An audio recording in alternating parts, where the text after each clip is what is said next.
प्राविधिक शिक्षा विभाग में जिस घोटाले की चर्चा, जिस भ्रष्टाचार की चर्चा मैंने की है, वो भ्रष्टाचार जिस दिन से शुरू हुआ, राज बहादुर पटेल जी ने उस पे अपने ऑब्जेक्शंस लगाए। ये है सच्चाई और ईमानदारी के प्रतीक।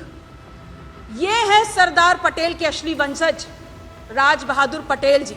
चुनौती देती हूं कि अगर सरदार पटेल के वंशज के और मेरे समाज के किसी भी व्यक्ति को, किसी भी पिछड़े को अगर प्रताड़ित किया गया, तो ये किसान, कमेरा, कुर्मी समाज, पटेल समाज सड़कों पर उतरेगा और उन्हें बहुत बड़ी कीमत चुकानी पड़ेगी इस बात की। योगी सरकार में कैबिनेट मंत्री आशीष पटेल की मुश्किलें बढ़ती नजर आ रही हैं।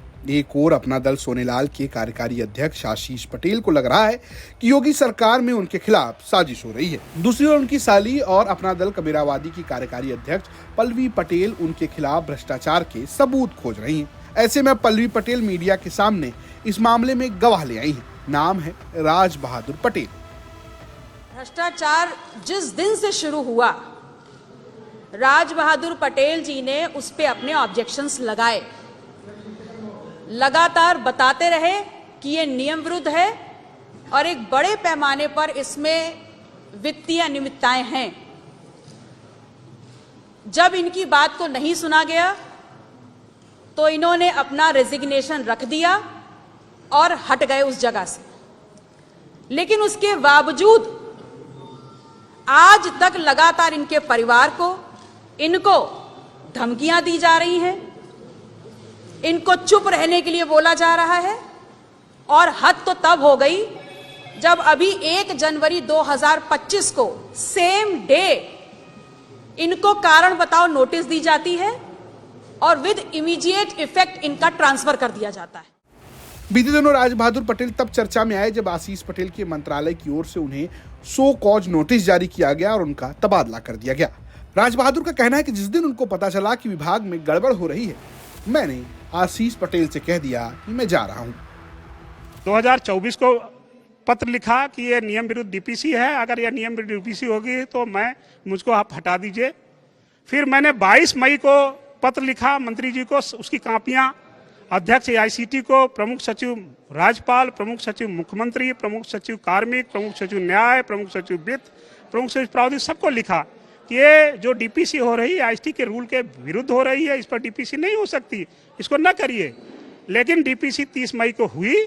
मैं वहां से फिर माननीय मंत्री जी से कहा, मैं अब एक सेकेंड आपके यहाँ नहीं रह सकता, मुझको जाने दीजिए। दरअसल ये पूरा मामला प्राविधिक शिक्षा विभाग में पदोन्नति से जुड़ा हुआ है। राजकीय पॉलिटेक्निक कॉलेज में विभागाध्यक्ष की भर्ती के लिए यूपीएससी के जरिए सीधी भर्ती निकाली जाती है, लेकिन आशीष पटेल के विभाग में भर्ती पदोन्नति के जरिए हुई और सैलरी नए नियमों के जरिए दी गई, जो एआईसीटीसी के नियमों के खिलाफ है। जो एआईएसटी के रूल हैं उसमें एचओडी पद के लिए वर्तमान में लोक सेवा आयोग से 100% सीधी भर्ती का व्रत है। उसके लिए जो हरता है एमटेक प्लस 15 साल, पीएचडी या पीएचडी प्लस 12 साल, तो उसकी स्केल जो है कि पे बैंड 4 है। जो पुराने सेवानिवृत्ति में है उसके लिए बीटेक प्लस 5 साल का एक्सपीरियंस। लेकिन वो जो पद था पुराने सेवानिवृत्ति 6600 ग्रेड पे का था, करीब जो है कि 1 लाख उस पर वेतन मिलता। नए सेवानिवृत्ति से जब हुई डीपीसी पुराने सेवानिवृत्ति से स्केल नए सेवानिवृत्ति दिए गए। राज बहादुर का कहना है कि घोटाले की जानकारी मंत्री को दी, लेकिन बकौल राज बहादुर आशीष पटेल ने उनसे कहा कि मैं तो नहीं रोकूंगा। मंत्री जी ने कहा, जो 30 मई को उन्होंने कहा था कि भाई देखो डीपीसी, मैं चुनाव में व्यस्त हूँ, डीपीसी विभाग के अधिकारी कर रहे हैं, ना उनको मैं करने के लिए कहूंगा ना उनको रोकने के हुए। इसी कंट्रोवर्सी की वजह से 30 मई 24 का रिजल्ट 9 दिसंबर 2024 तक था। विचार विमर्श चल रहा था, होना चाहिए नहीं होना चाहिए। विभाग के सारे संगठन इसके विरोध में जो है कि पत्र लिख रहे थे, विरोध कर रहे थे। पता नहीं क्यों 9 दिसंबर 2024 को यह रिजल्ट आया, जिसकी वजह से विभाग में पूरा फ्रस्ट्रेशन है। सिर्फ इतना ही नहीं, राज बहादुर ने इसकी शिकायत मुख्यमंत्री योगी आदित्यनाथ से भी की। 5 चिट्ठियां भारत सरकार को लिखी, 5 चिट्ठियां उत्तर प्रदेश सरकार को लिखी। मैं 2 बार माननीय मुख्यमंत्री जी के जनता दरबार गया। जनता दरबार में मुख्यमंत्री जी मिले? जनता दरबार में मुख्यमंत्री जी नहीं मिले।